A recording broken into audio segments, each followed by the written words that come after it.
Polavaram best project.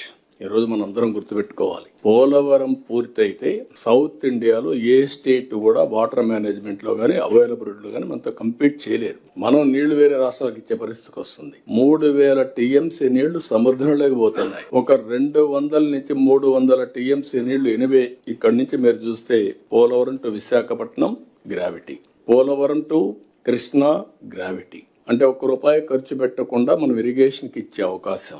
ఇక్కడ వాడుకున్న నీళ్లు శ్రీశైలంలో పొదుపు చేసి రాయలసీమకి ఇచ్చాం. ముందు ప్రారంభం మాత్రం పట్టిసీమ 10 ఏళ్లు బ్రహ్మాండంగా సర్వీస్ చేసింది పట్టిసీమ.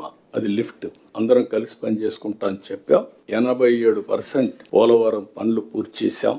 డయాఫామ్ వాల్ మొత్తం గోదావరిలో కలిసిపోతే మళ్ళీ కొత్త డయాఫామ్ వాల్ కట్టి ఈ సంవత్సరం 87% మొన్నే పూర్తయింది. రాబోయే మార్చికి పూర్తవుతుంది. జూన్ లోపల పుష్కరాల లోపల ఈ ప్రాజెక్ట్ ని జాతికి అంకితం చేస్తాం.